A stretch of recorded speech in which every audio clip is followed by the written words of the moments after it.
We ended the last video talking about R selection and K selection. R selection means selection for maximum reproduction, little r meaning reproductive rate. And this is going to tend to be favored in instances where you're nowhere near the carrying capacity. And so there's some chance that if you produce a ton of offspring, a lot of them might survive, and that might be very beneficial to you. These are going to be organisms that produce tons and tons of offspring. K selection is selection for populations that are probably closer to carrying capacity already. And so there's already a lot of competition for resources. And if your offspring don't have a lot of support, they're probably going to not make it. And so, again, K selection near the carrying capacity. K-selected organisms tend to invest a lot of resources into making sure that each of their small number of offspring have the highest possible chance of survival. So think whales and elephants and as we were talking about before, Brazil nuts, right? Plants can be K-selected too. They put a lot of calories, of energy into a very small number of seeds, whereas dandelions are R-selected, or mayflies are R-selected, right? They produce a ton of offspring, each of which has a very low chance of survival, right? So K selection, carrying capacity, R selection, growth rate. What are some factors that limit growth rate or that stop a population from growing or cause it to grow at greater or smaller rates in different situations? There are really two categories. There are density-independent populations or density-independent factors affecting populations. And these are things that do not change the birth rate or death rate with population density. So whether the population density is high or low, it doesn't affect these density-independent factors. Density-dependent factors are factors that have a greater or smaller effect on the population depending on higher or lower density. To show that in graph form, density-independent rates, again, it doesn't matter. The birth and death rate aren't affected by the population density, which is on our x-axis. Whereas this blue line is density-dependent, which means that as population density rises, mortality goes up and birth rate goes down. Mortality becomes higher than birth. So your population shrinks, essentially. When population is less dense, birth rate is going to be higher, mortality rate is going to be lower, and so your growth rate is going to be positive. Factors that have density-dependent effects are going to be things like competition, disease, predation, the accumulation of wastes, things like that. For instance, in terms of competition, as the population gets more dense, you have more individuals in the same spot that are competing for resources like food or like soil space or sunshine if you're a plant. So these wheat plants are probably not going to do as well, or at least the population isn't going to grow as fast in a very, very dense environment than they would if they were spread out in a large field with relatively small number. Also, as populations get denser, you can accumulate toxic wastes. And a good example of this is humans in cities, right? Think before the invention of sewage, right? If we didn't have a main sewage district here in Cincinnati and flush toilets, it used to be, back in the Middle Ages, that people would just do their business in a bucket and dump it outside, right? And you might get, if you weren't looking out, you might get covered in night soil. This brings levels of toxicity that can harm individuals. And this is less of a big deal if you live out on a farm, right, in a rural community. Well, most organisms have some level of this, right? Toxic wastes, metabolic waste can accumulate in dense populations. Organisms like yeast also have the same problem. Yeast that we use to make beer or wine, for instance, they produce alcohol as a waste product, and we tend to appreciate that from them. But it is harmful, and if they are living too densely and produce too much alcohol, it can kill off the yeast because alcohol is indeed a poison. In some instances, predation can also go up as a population gets denser. Predators sometimes preferentially feed on whatever is abundant, or they might have an easier time finding you, for instance, if there are lots of you and it's harder to find hiding places. So for these mayflies, for instance, predation can be a density-dependent factor. There can also be some intrinsic factors that help keep populations from becoming too dense. And your classic example are the lemmings, right, that run off a cliff when the population is too dense. That is actually not a thing that happens, and I think was falsely popularized in some Disney nature show decades ago. But there are examples of organisms that will reduce their brood sizes or their growth rates in really dense populations. Competition for territories and aggression in dense environments can also limit density. If you're a territorial organism, then there are only so many territories of a particular size you can get, and therefore there's only a certain density you can reach before organisms will start competing with each other. In some organisms, like these birds, the territories may be only a few square feet. In some organisms, like these big cats, cheetahs, and mountain lions, you can have territories that are miles. But in both instances, that territoriality is going to have an impact on population size that grows. The impact is larger as the population becomes more dense. Disease can also spread more quickly in dense populations because you're going to have more interaction with other individuals of your same species that may be susceptible to the same pathogens. Again, going back hundreds of years to the advent of cities like London and Paris, for instance, as people start living closer and closer together, things like the plague, the bubonic plague in the Middle Ages, right, begin to spread more easily from one person to the next. In addition to all those density-dependent factors, there are also density-independent factors. For instance, if a hurricane blows through, a natural disaster, it doesn't necessarily matter how dense your initial population was, you're going to have a major negative impact if a hurricane blows through. Or things like a drought, for instance, can sometimes impact things in a density-independent fashion.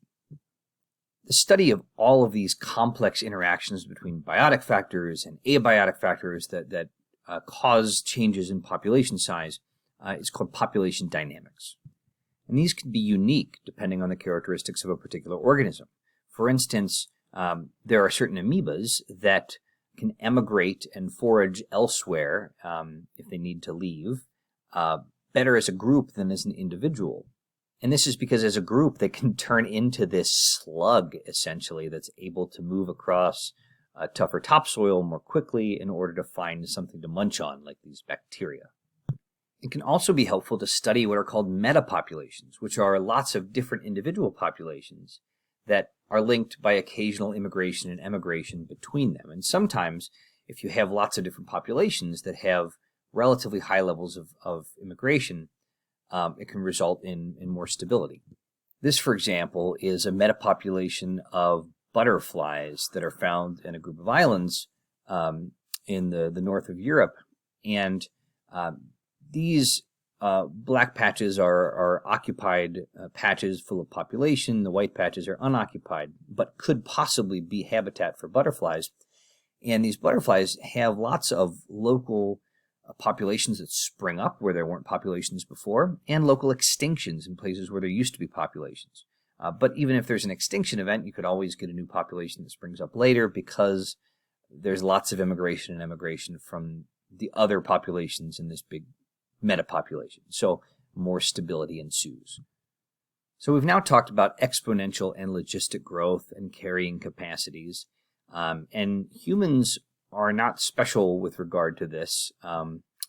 We show similar population growth, and we're subject to the same ecological effects.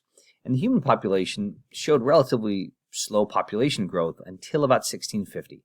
And then we began to see exponential population growth in us. So here you can see thousands and thousands of years of almost no population growth, or very small population growth, a little bit more here, and then we start to see exponential growth. By the way, you can literally see the dip where the plague occurred, right? And that's wild how many people that killed. But clearly exponential population growth when you look at the history of humanity. The current global population is over 7.7 billion people, and it's still growing. It has begun to slow as of the 1960s. It's not growing as fast, but it is still growing. And this is a link that you can Google yourself to a census population clock that kind of tells you essentially what's going on right now. And here you can see, as of the moment I'm recording this, the U.S. population, wait for it, 916! Happy birthday! We just had a new baby, at least, again, births greater than deaths. And here you can see it's happening much faster in the world. Birth every 9 seconds, death every 11 seconds. You can see the most populous countries: China, India. We are third, just in front of Indonesia and Pakistan. It's an interesting site to peruse.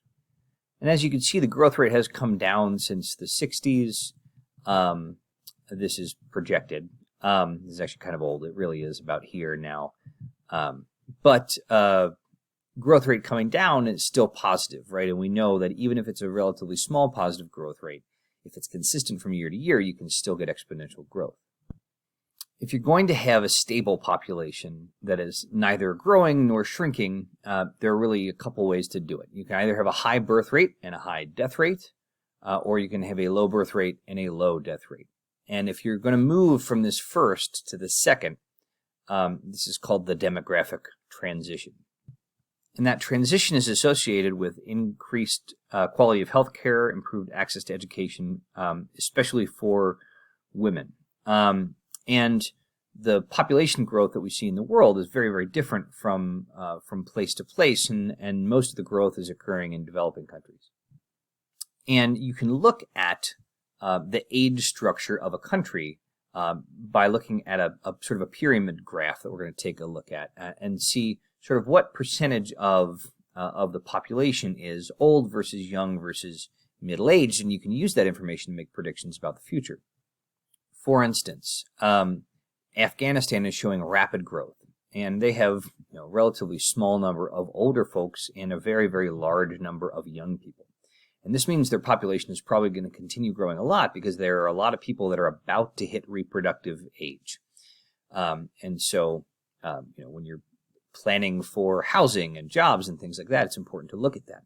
The U.S. is showing more slow growth, right? We have a pyramid that's sort of tapered at the top. We're more or less stable. We have some growth, but it's relatively slow. You can see sort of the baby boom here after people got back from World War II. And Italy is showing no growth, or really reverse growth. They're shrinking a little bit. And you can see that there's this huge amount of people that are middle-aged that are kind of exiting their reproductive years. So the population is probably going to go down a little bit as these people, which there are fewer of, there are fewer young people hit reproductive years. And Italy and other countries like Japan that show similar shapes here are probably going to need to think about senior care, right? How are they going to take care of seniors in a couple of decades? This is becoming a big issue in really old populations like Japan and Italy. Infant mortality can also have a big impact on those age structures and on population growth. It's much, much smaller in industrialized countries, and life expectancy is much longer.